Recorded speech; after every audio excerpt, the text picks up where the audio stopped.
Chase race number 1 is in the books, and we've seen 2 championship contenders struggle. The 48 of Jimmie Johnson has pit road troubles, but rebounds nicely. And points leader Matt Kenseth goes on to win yet again.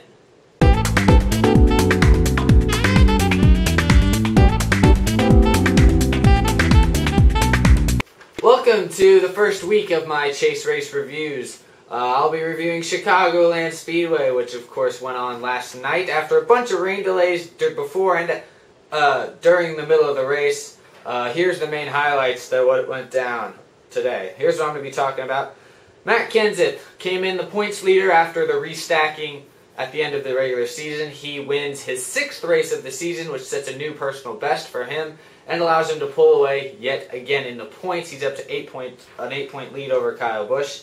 Jimmie Johnson, who came in as the 2nd seed in the chase, had some pit road issues that weren't necessarily his fault or his team's fault, but they definitely put him back and might have cost him a chance at competing for the win. He still finished in the top 5. I'll talk about that. Dale Earnhardt Jr. and Joey Logano, 2 people that a lot of fans thought would have a decent shot at making a run for this title, both had engine problems towards the end of the race, and that is definitely going to have a very lasting impact on where they finish at the end of this whole thing. And Jeff Gordon, who in the news earlier this week it was announced that he would be the 13th car in the chase. He had a flat tire with about 100 laps to go, a little less than 100 laps to go in the race, and managed to rebound from that, got some cautions to fall his way, and ended up finishing 6th place, which keep his title hopes somewhat alive. So that's basically what I'm going to talk about. First thing I want to mention here is I have a thing, me and Kurt Busch. I mean, I don't know Kurt Busch, but I have a thing towards Kurt Busch. I think he's a great driver, but he's an idiot. I mean, I don't mean to be mean to any of you Jeff Gordon fans, but he's an idiot. I mean, he really is. He's a moron. He's just an absolute... Oh my goodness. He, again, gets probably, I don't even know at this point, at least his 12th speeding penalty of the year. It's amazing. I think what they need to do, that Furniture Row team needs to take his tachometer and just set it to where it looks like he's going a lot faster than he is, so he'll intentionally go slower, and maybe then he'll actually manage to keep at the pit road speed, because it seems like every other week he's getting at least 1, if not 2, speeding penalties. He's had like 3 speeding penalties in a race this year. I mean, he's out of control on pit road. But I don't know. I don't understand it. How do you get that many speeding penalties on pit road in a season? It's unreal to me. But he can drive a race car pretty well. You know, when he has no speed limit, he can drive very well. But when they put any restrictions on him, he's just a nutcase and doesn't know what he's doing.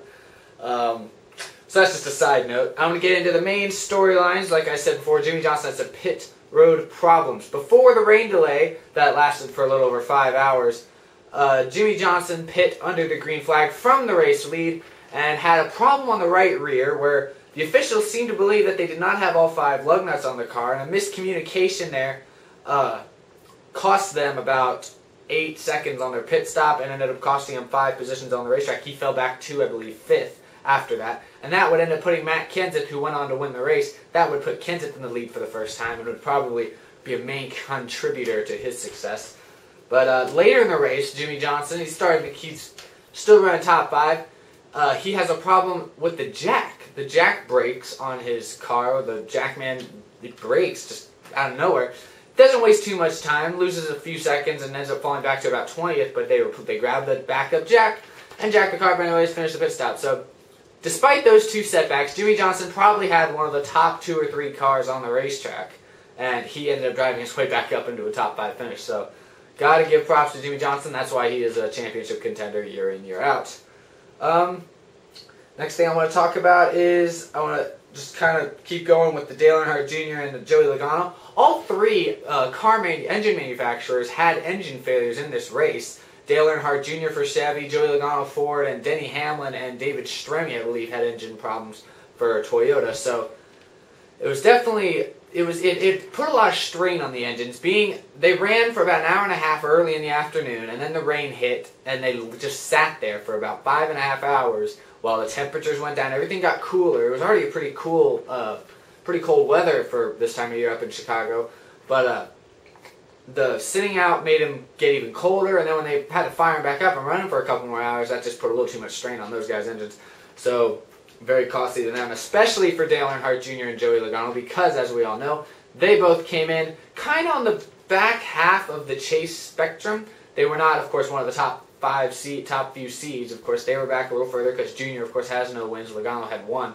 So they really needed a pretty decent running. They need to be pretty good in all these races. They don't really have the sort of a cushion that guys like Kenseth or Jimmy Johnson or Kyle Busch have, where they can maybe have one off race and still have a chance at the championship. These guys got to be perfect pretty much from day one or week one all the way to Homestead, and not a very good start for Logano or Junior, but nothing they could do. And I mean, it's an engine failure. It's hard to really for the driver to really do anything to keep those from occurring. There's definitely some drivers out there that we all know are probably a little easier on the engines than others, but in the end, it's really a crapshoot whether your engine's going to blow up or not. Not much you can do as a driver. So then I'm going to talk about Matt Kenseth winning his sixth race of the season, his fourth on mile-and-a-half racetracks. And if you guys watched my video from last week, he was my race pick, not just because he's my favorite driver, but because of the stat I just told you. He's won more than half the mile-and-a-half races this year. So it was a logical pick.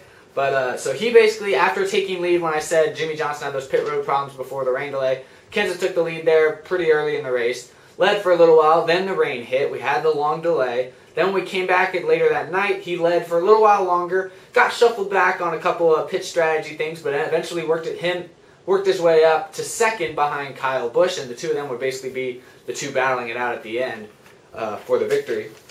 On the final restart, it lined up, Kyle Busch was the leader. He selected the outside lane, which had been maybe the slightly better lane, but really I hadn't seen any specific advantage that the inside or outside lane had on the restarts. But anyway, Kyle Busch picked the outside lane, leaving Matt Kenseth on the inside with Kevin Harvick behind him. And on the restart, Kevin Harvick got right up behind Kenseth and gave him a heck of a shove into turn one, and that ended up being the difference, as that allowed Kenseth to clear Kyle Busch by the time they got to the backstretch and eventually let him to pull away. That was with about 23 laps to go. So that was that. That's about all I have here to talk about. That was it. You guys asked that these be shorter. I remember I'm trying to shorten them to around 10 minutes because I know that's easier for y'all to sit down and watch. Before I go, I want to talk to you a little bit about next week at Loudon. That will be a good race. I will be doing another video on probably Wednesday or Thursday of this week. It'll just be kind of a midweek update thing. I'll be doing that video. But I want to talk about Loudon next week and who I'm picking to win that race. I'm 1 for 1 so far, so let's see if I can go 2 for 2. I sat down and thought about it for a long time, and I believe if he doesn't have one of his stupid, moronic moments where he does something just absurd and just takes his team out of the race completely, I think that Kurt Busch is going to win at New Hampshire. And it won't be easy by any means. I expect Jimmy Johnson, Kyle Busch, guys like that to really give him a run for his money. But if he can survive any of those just crazy Kurt Busch moments, I think that Kurt is going to win next week. And that'll definitely be a big boost for him in the chase if he does so. He's running, I believe, he's 6th in points right now going into next week. So definitely good job for him.